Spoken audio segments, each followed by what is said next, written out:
aún. Buen día, doctor. Buenos días, doctor. Pero vamos a tener que cambiar, creo, el día. No puedo conectarme ni con mis megas. Es que me cambié a Tigo desde el año pasado. Es mala la señal de Tigo. No agarra. Con Entel no tenía problema. Y no agarra también con el Wi-Fi de acá de la caja. Tampoco agarra. Un lío, cada vez un sufrimiento para entrar. A ver, vamos a charlar. Creo que lo vamos a hacer los días sábados. Ahí para estar de mi casa nomás. Porque es un lío conectarse. Bueno, muchachos, vamos a empezar entonces nuestra sesión de hoy día. Déjenme compartirles, porque si no cualquier artículo se me va a cortar. Me ha costado entrar.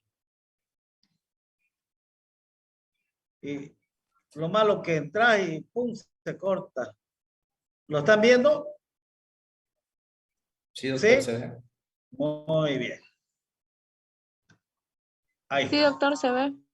Muy bien. Bueno, vamos a continuar. Entonces estábamos hablando nosotros de los helmintos, nematelmintos. Y de esos ya comenzamos a estudiar uno que es el Ascaris lumbricoides. Y hoy vamos a continuar con un primo hermano del Ascaris lumbricoides. Generalmente siempre paran juntos, que es los tricocéfalos, también llamados trichuris, trichuria. Es también un helminto nematelminto, es decir, es un gusano redondo. Esta trichuria, también es un geohelminto. ¿Qué quiere decir geohelminto? Que obligatoriamente necesita del suelo para ser infectante, lo mismo que el Ascaris lumbricoides. Es decir, si un niño, porque los niños más frecuentemente, defeca y viene una mosca y lo contamina ese fecal y va y lo deposita en las verduras y ustedes no la lavan e ingieren, no se van a enfermar de esta, o no le va a dar la infección de esta parasitosis. ¿Por qué? Porque esa deposición que hace una persona infectada con trichuris necesita obligatoriamente del suelo para embrionar. O sea, que si usted lo ingiere inmediatamente, no se enferma. Porque sí o sí necesita estar en el suelo por lo menos 1, 2, 3 semanas o más para formar la larva en su interior. Por eso se lo llama geohelminto. Entonces, el tricocífalo es un helminto nematelminto, también es un geohelminto y también realiza el ciclo, mejor dicho, y a diferencia del Ascaris lumbricoides que realiza el ciclo de los, este parásito no realiza el ciclo de los. ¿Qué es el ciclo de los? Es cuando la larva en su ciclo vital hace su paso por los pulmones. A eso se llama ciclo de los. Y los parásitos que hacen el ciclo de los, como el Ascaris lumbricoides, pueden provocar síndrome de Loeffler. No. Los tricocéfalos, las trichuris, no hacen el ciclo. Repitiendo, es un nematelminto y es un geohelminto, pero no realiza el ciclo de los. ¿Qué es la trichuriasis? La trichuriasis es la infección o enfermedad provocada por Trichuris trichuria. Es una helmintiasis intestinal cosmopolita, o sea, hay en todo el mundo. Y es bien frecuente porque hemos dicho el parásito más frecuente en todo el mundo es la ascaridiasis. Si esta para con él, también va a ser bien frecuente. ¿Dónde habita este parásito? En el ser humano. Aparte, el ser humano es el único, pero no hay en el perro que transmite al humano. El perro tiene su tricocéfalo, pero no se transmite eso al ser humano. El único que transmite al ser humano es el ser humano. La trichuria del ser humano. ¿Dónde es su hábitat definitivo? Es el intestino grueso. Principalmente el ciego y el recto. ¿Dónde habita el Ascaris lumbricoides? Les pregunto. ¿Dónde habita? En el En la parte, ¿qué parte del intestino? ¿Intestino delgado? Bien, Joan. En el intestino delgado. El intestino delgado de los niños es más estrecho, el diámetro. Entonces, por eso que a veces cuando hay harta parasitosis forman unos ovillos y provoca obstrucción. Esta no se ubica en el intestino delgado, es en el intestino grueso. ¿Y qué va a producir ahí el nivel del intestino grueso? Se va a pegar ahí, se va a introducir a la mucosa del intestino grueso. Es como su cabecita es como un alfiler, es bien delgadinga, y se introduce, pero no la traspasa. Usted la traspasara, provoca peritonitis. No, solamente la mucosa y se queda ahí, no atraviesa la muscular. Ahí está su cabeza. Y la parte posterior queda colgando en la luz del intestino. Si se introduce ahí, entonces es muy probable que lo haga sangrar, pues, ¿no? Si yo lo suncho con una aguja a una mucosa, va a sangrar. Entonces, puede sangrar y provocar entonces disentería. Entonces, aquí vamos a reconocer otra parasitosis que provoca disentería. Ya reconocimos dos protozoarios, Entomeda histolítica y Balantidium coli. Ahora estamos viendo que hay otro parásito que ya no es un protozoario, sino es un helminto que también puede provocar disentería, que se llama Trichuris trichuri, aparte de las disenterías provocadas por bacterias o por otras enfermedades. Pero como estamos hablando de parasitología, estamos reconociendo tres parásitos. Trichuris trichuria actualmente ya lo estudiamos, Entomeda histolítica y Balantidium coli. También puede provocar, cuando la parasitación es masiva, hay más de 40 picocéfalos, aparte de hacer sangrar la mucosa, también chupa sangre. Se alimenta de sangre. Se dice que cada trichuris, cada parásito adulto, puede ingerir 0.005 ml de sangre. Entonces también puede provocar anemia ferropénica. Y la característica más importante, bueno, la dosis importante, la disentería es importante, hay que pensar en una trichuriasis cuando hay disentería, la anemia también, pero en los niños desnutridos, ya sea proteico-calórico o calórico-proteico, que también se la conoce como marasmático o desnutrición tipo kwashiorkor, en esos niños desnutridos y cuando hay una parasitosis masiva, el minto, Nematelminto, puede provocar un prolapso rectal. Es decir, el recto se le sale por el anito, así como en mi dedo, y queda fuera el intestino. Prolapso, el recto. Prolapso rectal puede provocar. En la mayoría de los libros lo da como la manifestación más importante de la trichuriasis, el prolapso rectal, pero sobre todo, esto se presenta en niños desnutridos.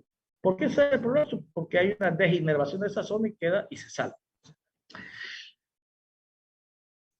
¿Cómo lo vamos a diagnosticar? Bueno, la clínica, paciente con disentería, hay que pedirle su análisis, ¿cierto?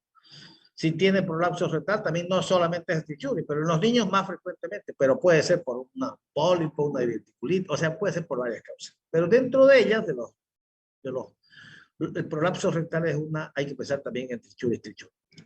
¿Cómo lo vamos a diagnosticar? Laboratorialmente. No hay otra manera.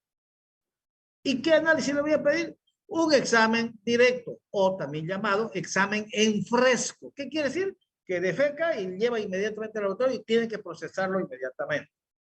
Ese es el examen. Y se pone en una parte, con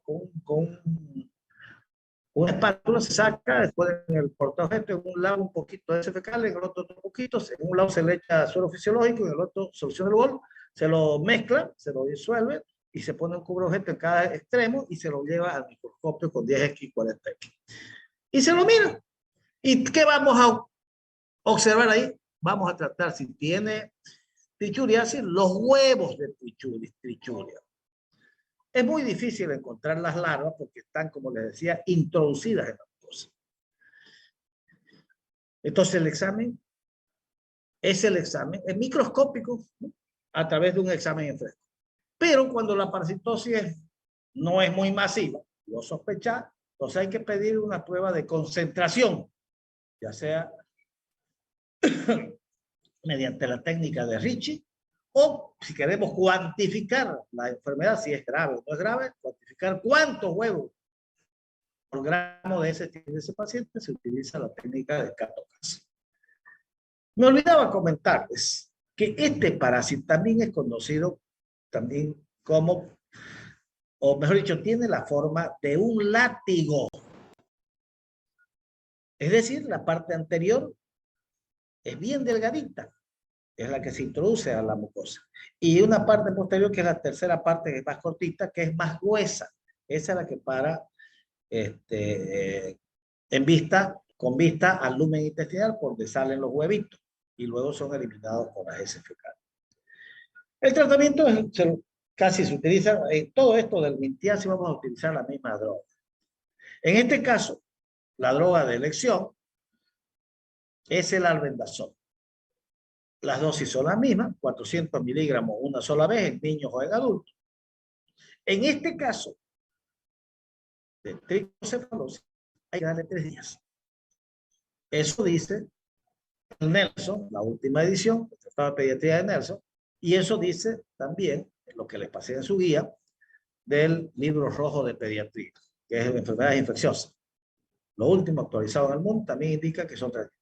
El libro oficial, el Botero, menciona una sola dosis. El mebendazol es la otra droga, 100 miligramos 2 veces al día por 3 días o 500 miligramos una sola vez. Y la otra droga que vamos a utilizar en caso de tricocefalosis es la palmatopirantel o palmatopirantel, 10 miligramos por kilo. Más o menos ese es un resumen de lo que vamos a comenzar a ver en la diapositiva para que puedan alimentarse de la parte teórica. Entonces, su taxonomía, fíjense cómo está Bodingo, el trichuria, a diferencia de los protosarios que son feos, el único bonito protosario es la Yardia lambler, como su piriforme con sus 2 núcleos que parecen unas gafitas, su azostilo, sus blefaroplastos, bonito, ¿no? Pero no tienen color casi, son así blancos transparentes. En cambio, el Ascaris lumbricoides también es bonito, se fijaron, ¿no? Es ovaladito, redondito, tiene 3 membranas. No, fíjense, tiene 2 membranas y tiene 2 tapones en el apósito. Parece un balón de fútbol americano o un barril. En la taxonomía, entonces, este es del reino animal, es del filo Nematodos, son nematodos de la familia Trichuridae, del género que es el que más utilizamos, Trichuris, y la especie es Trichiura. Pueden que ser que el género siempre se escribe con mayúscula, por ejemplo, Ascaris con mayúscula, Lumbricoides con minúscula. Lo mismo en este caso, Trichuris, el primero con mayúscula, el género, y la especie Trichuria en minúscula. Es una enfermedad cosmopolítica que su hábitat definitivo es el intestino grueso. Acuérdense que es el intestino grueso, por eso que su sangre sale rojita. Porque como vamos a ver en otra enfermedad, cuando este parásito afecta el intestino delgado y lo hace sangrar, las deposiciones no van a salir con disentería, van a salir negras, melenas. Pero como esto es abajo, por eso que sale rojita la caquita, que se llama disentería. Se caracteriza, una de sus características es que presenta deposiciones con estrías de sangre y puede provocar en niños desnutridos prolapso rectal. ¿Dónde es más frecuentemente esta parasitosis? En los lugares tropicales húmedos. Santa Cruz de la Sierra es el prototipo en Bolivia, Santa Cruz, Benipando. Tenemos hartas parasitosis. Por el minto, porque reunimos las condiciones climatológicas. tropical y bastante humedad. También vulgarmente se la conoce como tricocéfalo. Y es un gusano látigo. ¿Por qué? Como ven en la muestra, esta es la parte anterior, 2/3 partes o 3/4 partes. Fíjense que es delgadingo y esta es la que se introduce a la mucosa. Ahí lo penetra. Y ahí queda. Y tiene un potente esófago, por eso chupa sangre. Y la otra parte, la parte de atrás, es gruesa. Las 2/3 partes. La tercera parte, que es la que va colgando al lumen intestinal. ¿Este es macho o hembra, este parásito? El que está ahí. Macho. ¿Por qué es macho?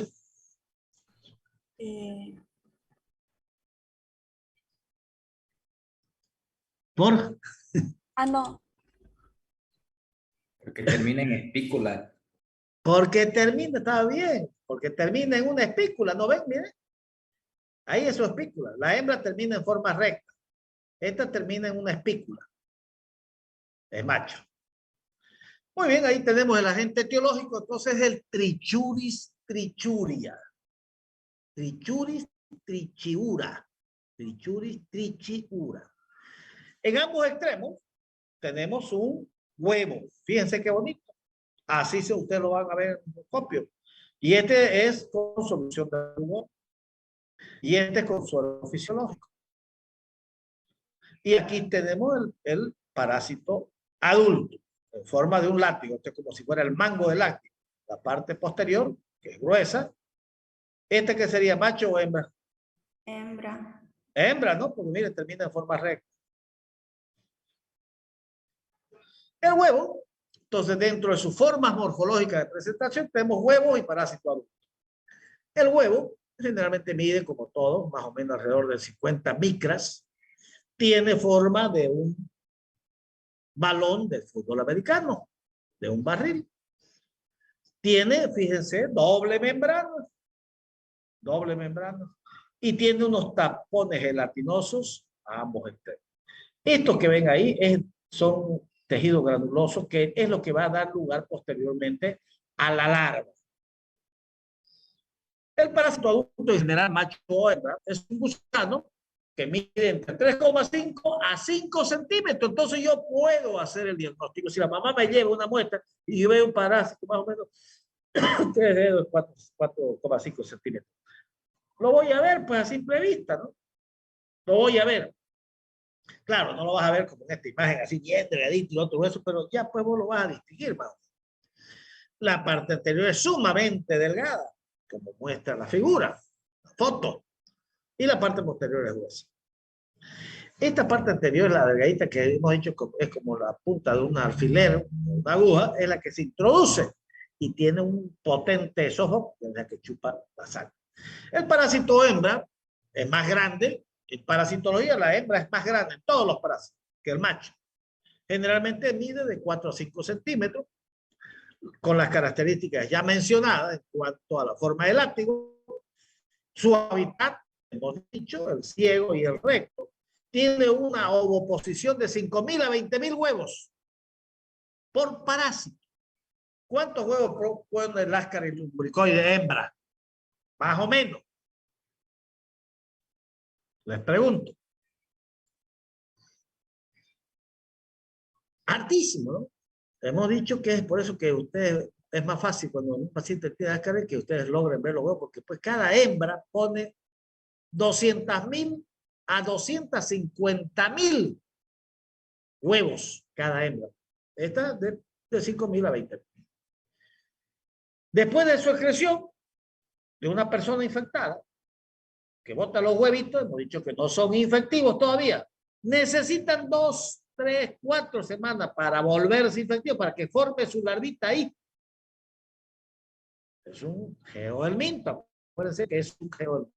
¿Cuánto tiempo pueden vivir esto? En el intestino? 2 años. El parásito hembra, vulgarmente llamado tricocéfalo, es un nemato muy peculiar, ya que cuando es adulto, su cabeza es tan delgada como un hilo y se enhebra en la mucosa del intestino grueso, dejando su cuerpo colado en la parte posterior para que pongan los huevos y salgan con las heces fecales. El macho es un gusano blanco, es más chico, de 3 a 4,5. Termina en una curvatura pronunciada. Esta es la espícula.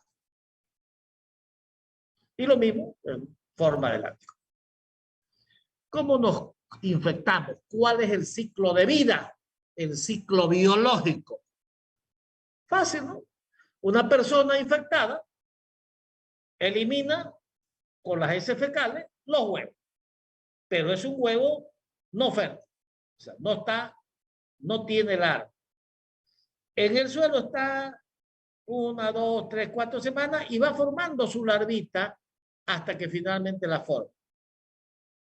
Es un geohelminto, necesita de la tierra.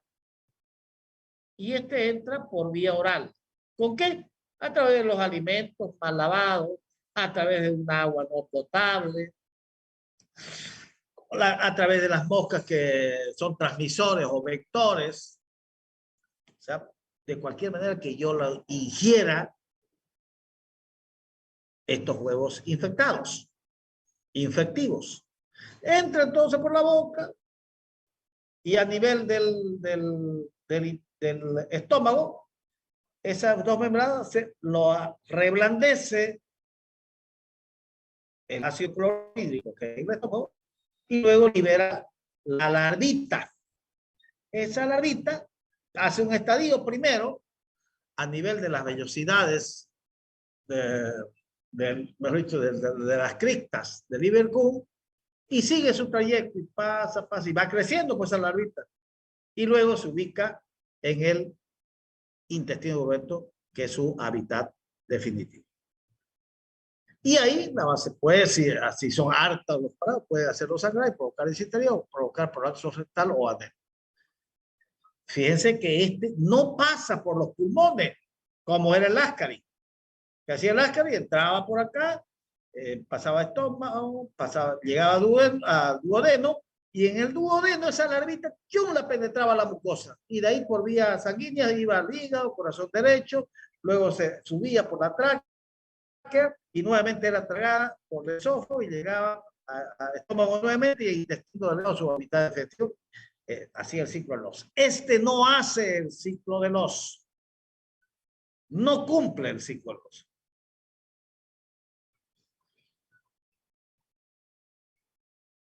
Este parásito es un geohelminto, sí, porque necesita tierra, pero no hace el ciclo de los a diferencia de la ovoposición de 5.000 a 20.000 huevos.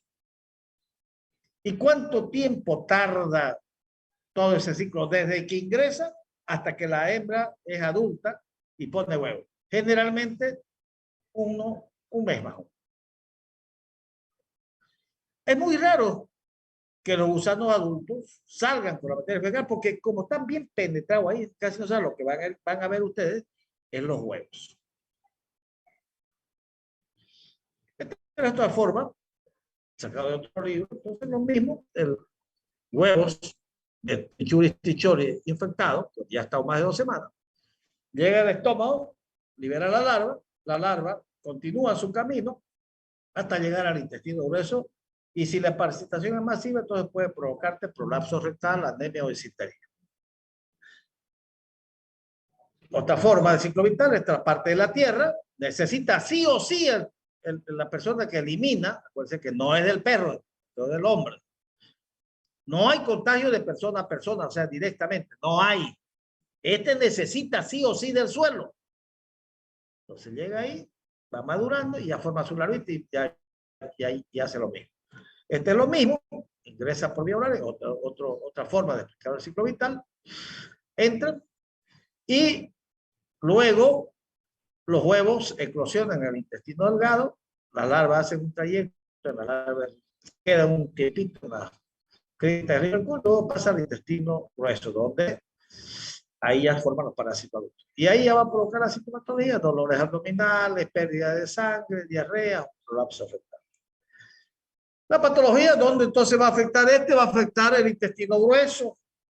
No hay problema de síndrome de Bedford porque no pasa por un pulmón. Puede provocar una lesión traumática. ¿Por qué? Porque la penetra. Puede provocar inflamación, edemas, hemorragia, puede provocar disentería. Cada tricocéfalo adulto consume alrededor de 0.005 ml de sangre. Entonces, pues, si la precipitación es masiva, puede provocar anemia. Aparte de que el chupa el niño, más digo, chupa sangre del parásito, aparte también lo hace sangrar. Entonces, por los dos mecanismos puede provocar anemia. A nivel del recto, si la infección es masiva, puede hacer que el recto protruya y se salga y ya provoque un prolapso rectal. Entonces, en el Nelson también es lo más o menos lo mismo. El parásito adulto, la hembra recta, el macho termina con una espícula, pone los huevos, que es el diagnóstico. Ya sea, si vos ves un huevo que no tiene larva, es diagnóstico de tiene trichuriasis. No es infectivo, pero es forma de diagnóstico. Aquí está mal, si el adulto dice 2 a 5 centímetros, no. Es de ser, si queremos en general entre macho y hembra, podríamos poner más o menos entre no, este está bien. No, está bien. De 2 a 5 centímetros, no, este está bien. De 2 a 5 centímetros. Está bien. Y el huevo, después de par de semanas, forma su larva y es como la que entra. Y ahí va explicando las alteraciones que pueden provocar como parásito adulto, anemia, prolapso rectal. No hace el síndrome de Bedford. ¿Cuáles son las manifestaciones clínicas entonces? En niños desnutridos, este es un niño marasmático, proteico-calórica se llama. En niños desnutridos puede provocarte prolapso rectal, que es el síntoma principal. También te puede provocar disentería, dolores abdominales. Como casi la mayoría de los parásitos pueden provocar geofagia, que quiere decir que son niños que comen tierra. Y este parásito, como se alimenta de sangre y lo hace sangrar, puede provocar anemia hipocrómica microcítica, que son generalmente las anemias ferropénicas. Como yo me voy a dar cuenta, el niño está pálido, duerme mucho, le da mareo, le pierde el apetito. También, por el mismo procedimiento de la anemia, puede provocar alteraciones en la nutrición, deficiencias cognitivas, y ese niño va a rendir menos en la escuela o el colegio. Los niños malnutridos, es decir, los desnutridos, sufren hipotonía de los músculos perineales. Hipotonía quiere decir que se pueden blandengue, y hay una relajación del esfínter anal, lo que facilita al prolapso rectal. El diagnóstico es laboratorial. Podés clínicamente sospechar, pero no hay otra manera si no es viendo al microscopio, un examen microscópico de la muestra fecal. Si es un examen en fresco o examen directo, tomás inmediatamente, lo llevas al laboratorio. Cuando la parasitosis, la parasitemia es baja, entonces a veces es difícil. Entonces utiliza técnicas, casi todos los laboratorios emplean las técnicas de concentración de las heces. ¿Qué quiere decir? Que separa la parte de las heces de la materia fecal que no son, o sea, se parte donde están los parásitos de la heces fecal que vienen con otros ingredientes. Entonces puede utilizar la técnica de Ricci o la técnica de Kato-Kass. La técnica de Kato-Kass sobre todo es para determinar la cantidad de huevos por gramo de heces que tiene ese paciente para determinar si es leve, moderado o severo. La otra forma es la técnica de concentración de heces por flotación. Pueden utilizar el método de Willis. Aquí en la imagen ven un trichuris trichuria. Este es un examen en húmedo, examen en fresco. Y acá casualmente está una Entomeba coli. El método estándar para el diagnóstico es mediante la identificación microscópica, o sea, el examen en fresco o por concentración o por flotación. Aquí tenemos un examen en fresco, fíjense las heces fecales, y aquí está el trichuris trichuris.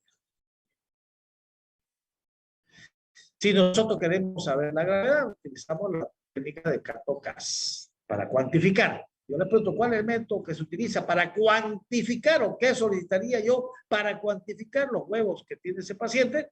Método de Kato-Kass. Diagnóstico diferencial con las enfermedades que puedan provocar sobre todo discintería, los protozoarios, amebiasis, parathiasis o las bacterias, ya sea Shigella, Escherichia coli, Bacteria invasiva, Salmonella typhi. Y otras enfermedades que no son las colitis ulcerativas. Repasando entonces, tenemos un huevo de Trichuris trichuria en montaje húmedo, en examen directo. El parásito adulto, hembra y macho. Otros huevos de Ascaris rubéola. Prevención, como todas las parasitosis, lavado de manos antes de ingerir los alimentos y después de ir al baño. Lavar siempre bien los alimentos que consumen. Acuérdense que ese tomate, esa lechuga, siempre son regados, o sea, lo traen del campo y los campesinos defecan ahí en su huerta, en su propiedad, ahí defeca, a veces no le da tiempo de ir al baño y todo llueve y todo se esparce, se contamina, por eso siempre hay que lavar. Hay que tratar, hemos dicho, cuando vas a una comunidad donde no tenga agua potable, de tomar una agua que sea hervida. No tomen esas aguas enormes porque están llenos de parásitos. Elevar el nivel de vida, buenas letrinas, higiene personal, todo lo que ya les pregunté en el primer examen. Primer parcial. Tratamiento. Entonces el albendazol es la droga de elección. ¿Cómo actúa el albendazol, mebendazol? Hemos dicho, inhiben la captación de la glucosa. Actúan sobre el parásito, no sobre el cerebro. Tienen muy poca absorción, más es por contacto. Entonces inhiben la absorción del parásito. Si no hay absorción de glucosa, no va a haber glucógeno. Si no hay glucógeno, no hay formación de ATP. Y si no hay ATP, no tiene energía y muere por falta de energía. La dosis, 400 miligramos día oral. Una sola dosis o 10 a 20, 10 a 15 miligramos por kilo peso. El mebendazol es otra droga, inhibe también la captación de la glucosa. La dosis 100 miligramos, igual en los adultos. 100 miligramos 2 veces al día por 3 días o dosis de 500 miligramos. Ha habido estudios, no se los he presentado acá, que utilizar 500 miligramos tiene menos eficacia que utilizar 100 miligramos 2 veces al día por 3 días. Sobre todo los 500 miligramos ustedes lo utilizan o lo pueden utilizar para la desparasitación masiva, que es una forma de profilaxis. La ivermectina es una droga que también la podemos utilizar en el caso de la oxiuriasis. Y la dosis es 150 a 200 microgramos. No me pongan miligramos. Microgramos.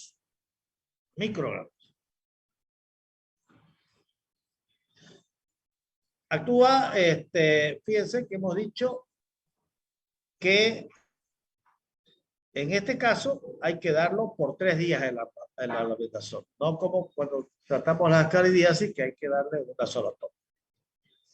La ivermectina actúa inhibiendo los canales del calcio. Y esto va a provocar una parálisis espástica del parásito en su función como antiparasitario. 150 a 200 microgramos, no miligramos. Y no directo, sino por kilo peso. Y generalmente hay que darlo a los niños que pesen más de 15 kilos. Es decir, niños mayores de 3 años. Bueno, estas son las recomendaciones que ya la hemos visto y la vamos a ver cada una de ellas. La vamos a pasar ahorita porque necesitamos avanzar. Ya lo vimos cuando hablamos ya de ascaridiasis, sobre el uso de la ivermectina o el albendazol. El albendazol en otros países se utiliza como droga de desparasitación masiva. En Bolivia, la droga que se utiliza para desparasitación masiva es el mebendazol. En el caso de prolapso rectal, por ahí encuentran un niñito con prolapso rectal. Entonces hay que hacer una limpieza de esa parte protuida con suero fisiológico, con agua hervida fría, con suero fisiológico. Se ponen guantes y tratan de empujarlo para adentro, una reducción manual. Y luego, para que no se vuelva a salir, la juntan las dos nalguitas con un esparadrapo hasta que la lleven al médico. Muy bien. Muy bien, muchachos. Eso es en cuanto a tricocefalosis. Entonces hemos conocido de otros parásitos. Vamos a continuar y al final hacemos las preguntas, ¿ya? ¿Les parece? ¿Están dormidos? Está bien, doctor. Está bien, doctor. Muy bien. Bueno, vamos a... Déjenme que comparta para que avancemos. Tratemos a ver, ojalá que podamos terminar.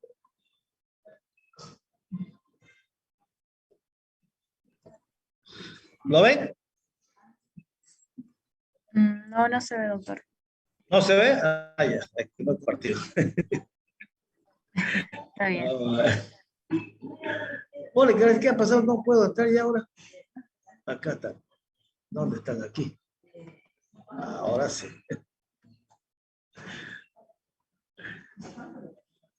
Ahora sí, ¿no? Sí, doctor. Ahora sí, Ya doctor. está compartiendo. Muy bien. Bueno, vamos a maximizar. Ahí está.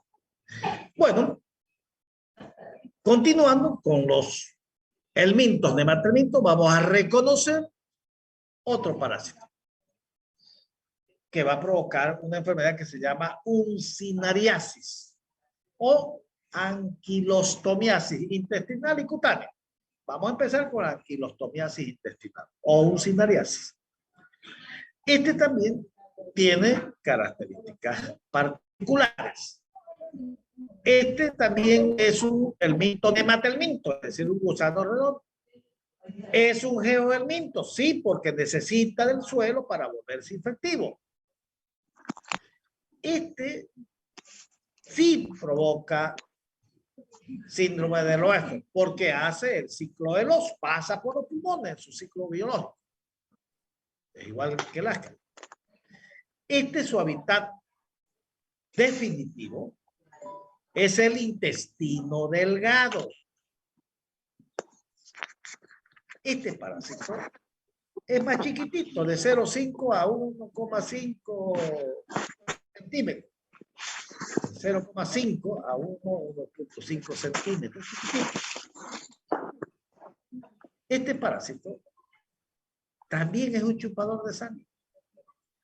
Pero este chupa pues, más que el otro, que el tricocéfalo. Parece que el otro parasita el intestino grueso. Este es el intestino delgado. Chupa sangre. Tiene un potente esófago. Entonces, esta es la principal parasitosis que provoca anemia. Hemos visto que el otro sí también, pero este es uno de los síntomas principales, es la anemia que puede provocar cuando la parasitemia es cuando la parasitosis es elevada. Pero, a diferencia de las anteriores, este no se adquiere por vía oral, generalmente. Como lo vamos a ver, el anquilostoma duodenal puede adquirirse, pero generalmente no se adquiere por vía oral, como el Ascaris mucoide, como el Trichuris trichodes, es decir, mediante la ingestión de huevos infectivos por vía oral. Este no. Este se penetra o se adquiere a través de la penetración de la piel. O sea, entra por la piel. No entra por la boca. ¿Y qué parte de la piel? Si yo estoy con ropa, no, pues no va a entrar. No te va a ser en zona descubierta. ¿Y cuáles son las descubiertas generalmente? Los pies. Los pies. Entra por ahí. Pica entonces, o sea, esa larva, y se introduce, la larva filariforme, y se introduce por la piel. Y de ahí por la sangre se va al hígado, corazón derecho, pulmones, y puede provocar el síndrome del oso, porque hace el ciclo de los. Entonces puede provocar un síndrome del oso. Pero fíjense la diferencia de los anteriores que ingresaba por vía oral, este no ingresa por vía oral, ingresa por la piel. Es su forma de penetración de la larva. ¿Cuáles son las formas morfológicas que ustedes pueden encontrar cuando piden un análisis? Son los huevos. Los huevos, anquilostoma duodenal, los agentes etiológicos del anquilostoma duodenal y el necátor americano. El anquilostoma duodenal es en el viejo mundo y el necátor americano es en la parte de nosotros, nuevo mundo. Si ustedes hacen un análisis parasitológico en fresco o una muestra en directo, examen directo, no lo van a poder diferenciar si es anquilostoma o si es necátor. Es muy difícil. Es lo mismo cuando hacíamos el cómporo parasitológica para ameba histolítica y para ameba dispar. En este caso, de las ulcinarias, son indistinguibles entre sí, con un examen parasitológico normal. Luego pueden ver ustedes en el examen en fresco las larvas en las heces fecales. Cuando ustedes examinan.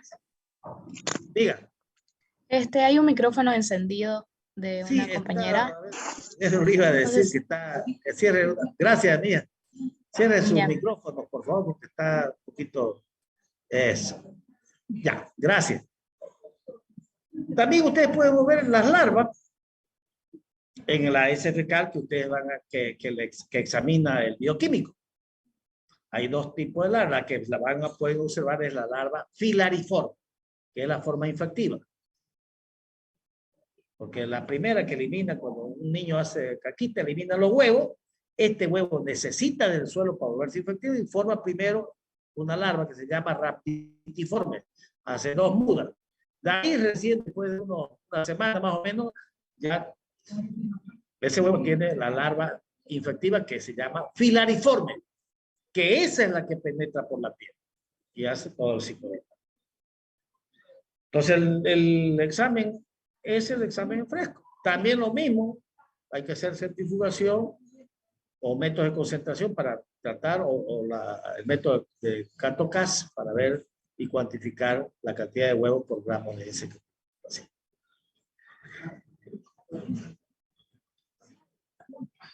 ¿Cuál es su taxonomía? También vienen del reino animal, de la familia Ancylostomyidae, del género. Aquí generalmente los más importantes son el Ancylostoma duodenal, que es el viejo mundo, y el necátor americano, que es lo que nosotros acá más tenemos, que es el nuevo mundo. Pero hay otros que también hay en los perros que pueden enfermar al hombre. Por ejemplo, el Ancylostoma ceylanicum, pero eso más que todo hay en los países asiáticos, nosotros no tenemos. Pero hay otro que nosotros tenemos que también puede afectar al hombre, pero que su ciclo es autolimitado, que es el del perro, el ancilostoma del perro, que generalmente no da todas las manifestaciones que da el ancilostoma del humano, porque esto solo se queda ahí nomás en la piel, nomás en unos caminitos, que antes, comúnmente lo llamábamos nosotros acá, tiene saballón mi hijo, tenía como unos caminitos, como unos canales serpiginosos. Esta generalmente es uno de los que puede provocar, o sea, ancilostoma quinino, la larva migrans cutánea. Generalmente no provoca anquilostomiasis intestinal. Entonces, dentro de los nematos está esta lámina para verle que los nematos, tanto como el ascarilumicoides, trichuris, que son nematelmintos y son geohelmintos, se los adquiere por vía oral. En cambio, estrongiloides extracorales y ulcinarias, que estamos estudiando aún ahora, necátor americano y estoma duodenal, se la adquiere mediante la penetración por la piel de la larva filariforme. ¿Qué es la anquilostomiasis intestinal o ancilostomiasis intestinal? Es una enfermedad, es una helmintiasis intestinal causada por el necátor americano y ancilostoma duodenal. Son geohelmintos, necesitan del suelo. Sí o sí necesitan del suelo. No es que la larva ya sale como larva cuneiforme. No, sale como huevo y ahí en el suelo, si las condiciones son adecuadas, va formando la larvita. Y la primera larva que forma es la larva raditiforme, que no es infectiva. Pero sí que ya si lo vemos en el microscopio es de diagnóstico de que tiene anquilostomiasis. Tiene que pasar una semana para volverse infectivo.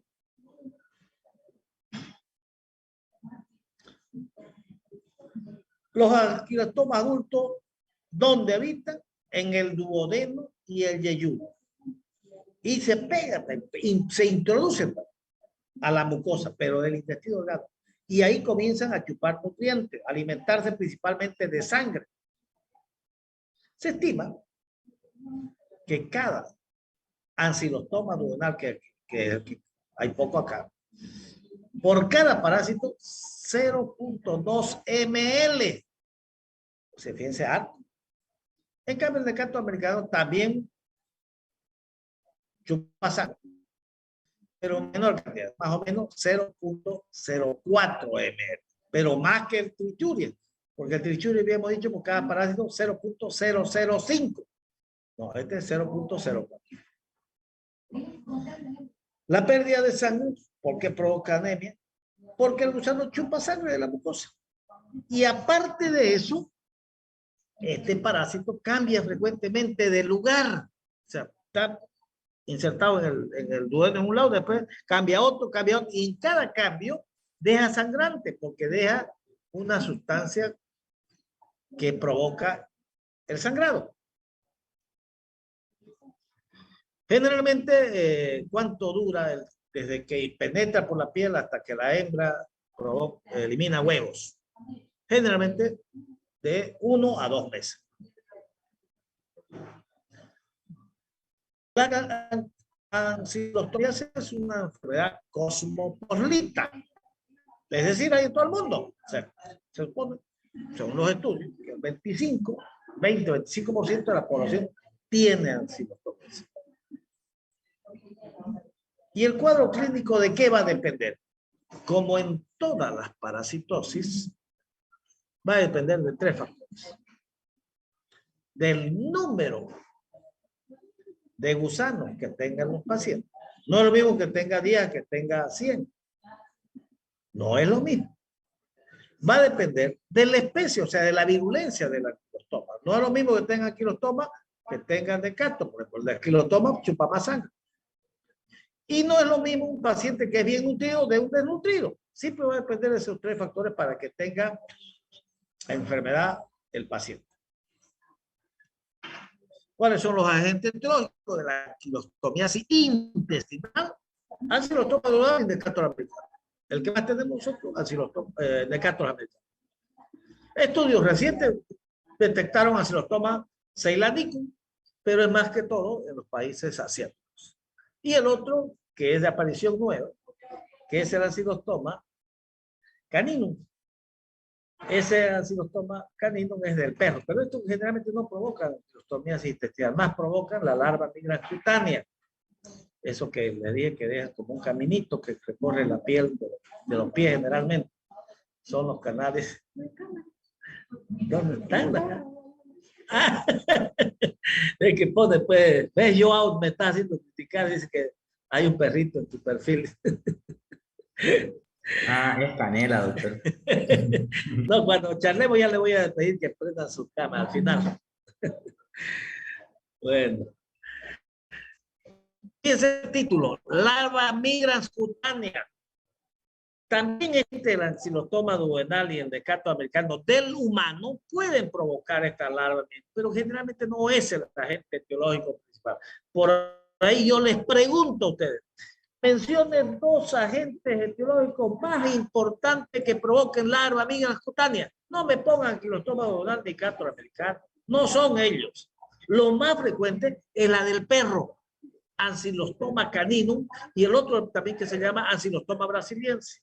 Esos son los más importantes que provocan esto, que la larva migrans cutánea, esa que va a dejar un caminito, no tiene paso por, no, ahí se queda nomás, no hace la lesión, o sea, no van a provocar anemia ahí. Ya, eso que quede bien claro. Ancilostoma intestinal, estamos repitiendo, Decato americano y ancilostoma duodenal. La forma morfológica del huevo, hemos dicho que son distinguibles entre sí.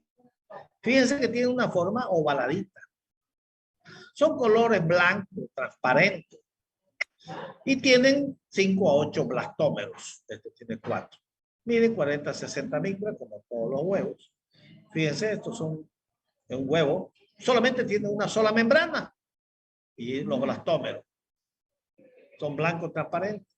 La larva raditiforme y larva filariforme. La larva raditiforme, que es la forma no infectiva, o sea, la primera hace 2 mudas. Esta larva es móvil, en cambio la filariforme es muy móvil. Esta es más chica, 250 micras, la otra 500 micras. Esta tiene una cavidad bucal larga, esta no se observa cavidad bucal. ¿Cómo diferenciamos? Podemos diferenciarlos mediante el parásito adulto. Generalmente el acilostoma duodenal tiene pares de dientes. En cambio, el Mercator americano tiene placas cortantes que son las con las que se fijan y hacen sangrar el intestino. La oposición, aproximadamente 20.000 huevos, pueden vivir esto mucho más tiempo en el intestino, hasta 5 años. Esta es una diferencia que también la vamos a ver cuando estudiemos estrongiloidiasis. ¿Cómo podemos diferenciar las larvas entre las larvas de Ursinari y estrongiloides? Generalmente las larvas rhabditiformes de la estrongiloidiasis, de los estrongiloides intercorales, mejor dicho, tienen una cavidad bucal corta. La otra es una cavidad bucal larga, por eso que son chupadores de sangre. El estrongiloide generalmente no. Y otra característica es que la larva rhabditiforme de la estrongiloide tiene un primordio genital grande. Y en cuanto se refiere a la larva filariforme, porque las dos tienen larvas rhabditiforme y filariforme, la filariforme en el estrongiloides intercorales, el extremo posterior termina como una muestra, en cambio el otro es puntiforme. Acilostoma duodenal, Mercator americano, para ver las placas cortantes y los dientes, los huevos, en sus distintas fases, larvas. Muy bien, ¿cómo nos infectamos? Entonces, el ciclo de vida, el ciclo biológico. Generalmente entra por vía oral, entra por la boca. Mejor dicho, generalmente entra, o sea, las heces son eliminadas, que estaba pensando, ya tengo que irme a pasar visita. El parásito adulto que se ubica en el intestino delgado, copula la hembra y elimina huevos. Estos huevos salen y son no infectados. Va formando una larva rhabditiforme, hace 2 mudas, y luego finalmente da la larva filariforme. Esta larva filariforme es la que penetra por la piel. Entonces, penetra por la piel y de ahí por vía sanguínea pasa por el hígado, vena cava, corazón y de ahí pasa a los pulmones. Por eso puede provocar síndrome de Loeffler, porque hace el ciclo de los. Y de ahí asciende a través de la tráquea, se ingiere nuevamente por el esófago, pasa al estómago y se ubica ya en el intestino delgado, que es su hábitat definitivo. El acilostoma o Mercator americano vive en el intestino delgado. Y ahí va a provocar la lesión de la mucosa, el sangrado y se va a alimentar de nutrientes. Este es lo mismo. Son diferentes formas de verlo. Se ha probado, es probable que la infección por anquilostoma duodenal también se adquiera por vía oral. Es probable. Pero la principal vía, porque yo les pregunté, ¿cuál es la principal vía de transmisión de la anquilostomiasis? No me pongan la vía oral. Pero doctor, usted dijo que también, pues sí, pero la principal, el 99%, entra por vía percutánea, por la piel. Solamente que alguna vez se puede alguna que otra vez entrar, pero sobre todo para el acilostoma duodenal, no para el Mercator. El otro también que se cree que es por vía oral es el del acilostoma canino, del perro, que puede, ese más bien es más probable que entre por vía oral, pero se queda ahí nomás, no hace el ciclo del oso.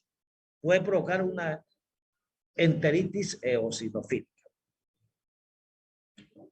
Esta es otra forma, vamos a pasar por rápido, para que ustedes lo estudien, son diferentes formas de ciclo vital. Aquí es lo que estaba mal, fíjense, aquí la medida no es 2 a 5 centímetros, gusano. Este gusano es más chico, de 0,5 a 1,2, 1,5 centímetros. Está mal eso, ¿ya? Van a corregir ahí. Así está en el libro. Y en un libro de impacto mundial. Nelson es lo máximo en la pediatría. En general, ¿no? ¿Cuáles son los reservorios? Los reservorios principalmente son en lo que se refiere a lo que estamos estudiando ahorita, que es anquilostomiasis intestinal. Es hermanos. El anquilostoma duodenal, el necato americano, viven en el huésped humano. El ceilánico que no tenemos nosotros, que hay en países asiáticos, ese puede ser zoonótico, puede haber en perros. Y el otro sí que hay pero que no provoca anquilostomiasis intestinal, sino puede provocar larva migrans cutánea, es la uncinaria del perro. ¿Cuál es la principal patogenia de esta parasitosis? Está relacionado directamente con la absorción y pérdida de sangre. O sea, esta es la parasitosis que más frecuentemente provoca anemia. Porque tiene un potente esófago y son chupadores de sangre igual que el trichuristichuri, pero este en mayor cuantía. Fíjense que cada gusano que toma duodenal provoca la pérdida de unos 0,2 ml por parásito. El trichuristichuri es 0,005. Este es altísimo. Es lo mismo lo anterior, solamente que le agregamos ahí el mecato americano, pierde, cada parásito chupa 0,04 ml. Sigue siendo mayor que el trichuri, que era 0,05, todavía un 0 más ahí, en relación con el anquilostoma o el mecato americano.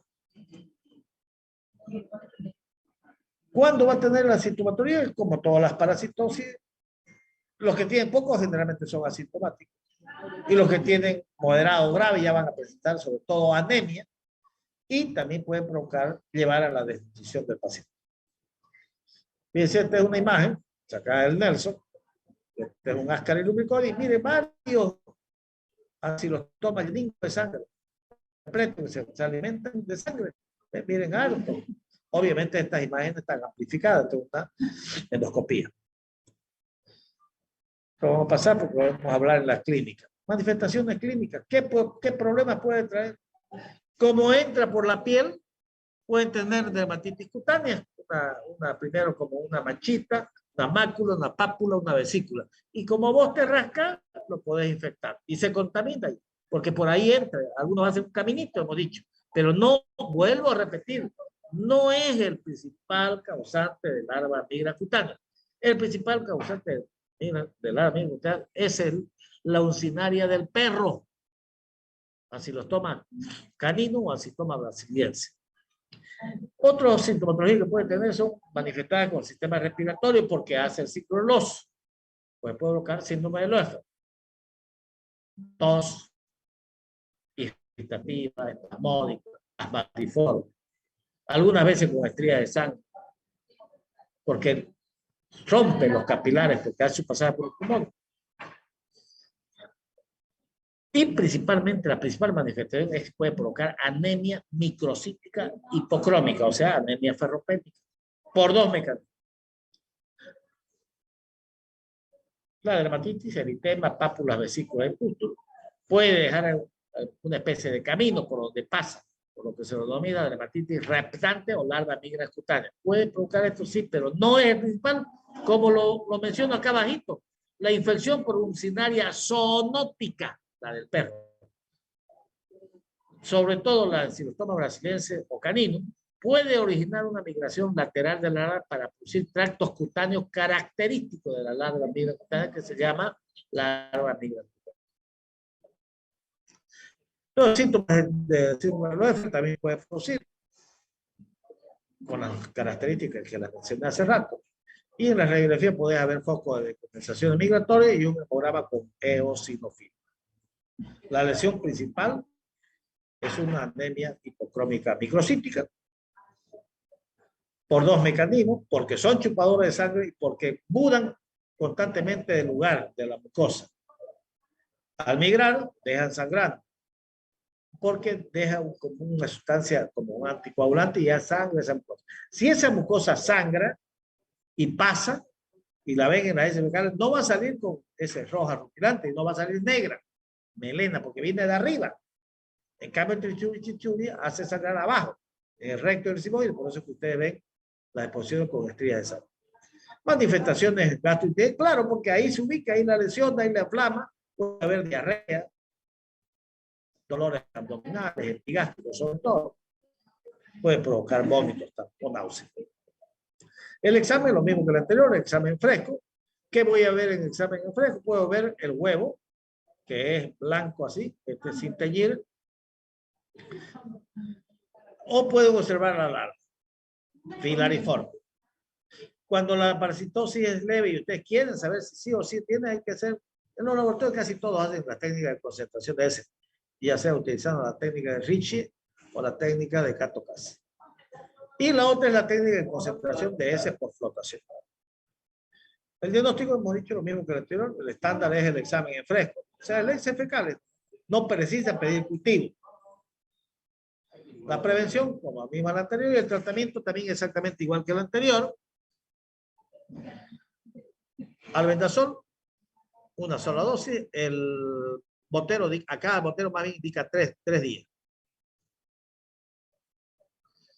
La dosis pediátrica es la misma, se utilizar como todos los medicamentos arriba de los 2 años.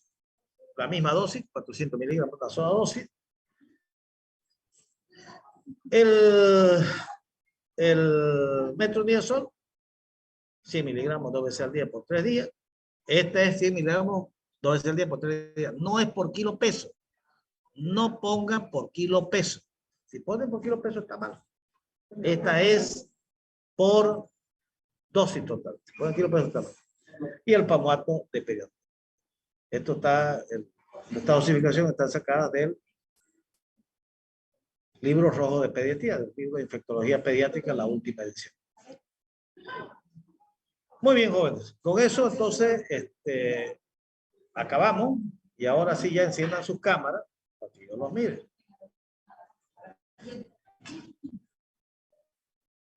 Eso es. Creo que los he aburrido. Ahora yo he hablado solingo. Ya, a ver, unos 5 minutos, algunas preguntas que quieran hacer. Hemos hablado, entonces, ya hemos aprendido a reconocer otros 2 helmintos. Bueno, ya comenzamos con Ascaris, después Trichuri, y ahora uno diferente que es la ursinariasis, que penetra por la piel. Ya no entra por la vía oral. Hemos dicho, puede ser alguna vez el anquilosoma oral, pero vuelvo a repetir, no es su vía principal. La vía principal es a través percutánea. Bueno, muchachos, pueden preguntar si les quedó alguna duda. ¿No hay nada? Bueno, entonces lo dejaremos ahí. Vamos a ver, tengo problemas, como les digo, siempre a veces al conectarme no agarra. Ahorita estoy con mis megas, pero ni con los megas. Cuando tenía el de TEN no había problema. De ti una huevada. Entonces, si seguimos así, Mariano, para mí me tortura porque no puedo entrar. Entonces, de repente los cambiamos para el día sábado. Vamos a charlar, voy a analizar bien. Podríamos dar los sábados al mediodía o a las 11 de la mañana. Y entramos. ¿Y en la noche, doctor? No, sábado en la noche. No puedo. Pues sábado. en mi caso yo trabajo en las mañanas, de 7 a 3 de la tarde. Hasta las 3 de la tarde. Por eso, sí. Ay, carajo, en la noche es un poquito complicadito, pues no podría. Podría ser en la tarde, podría ser a las 4, pero a veces pues hay partidos bonitos en la tarde. A ver, voy a buscar, si no vemos otro día, puede ser el A ver, vamos a verlo. Ya yo les comento. A ver qué día podemos hacer. Y si no, vamos a seguir insistiendo nomás con esto. Podría ser por temporalmente el viernes, también podría ser a las 5:10, a las 5 de la tarde. Podría ser. A ver, lo vamos a ver. Y lo charlamos en el grupo. Es que para mí es una tortura conectarme, ¿no? Y no es que, no, o sea, ni con mi Mega, porque me cambié a Tigo y Tigo no agarra bien la señal. Y acá el internet se corta cada rato. Bueno, muchachos, nos vemos la próxima semana. Ya charlamos sobre esto. Que tengan un buen fin de semana. Chao. Hasta luego, doctor. No, doctor. Doctor, muchas Hasta luego, gracias. Gracias, José. Doctor. Gracias, José. Está bien. Hasta luego, doctor.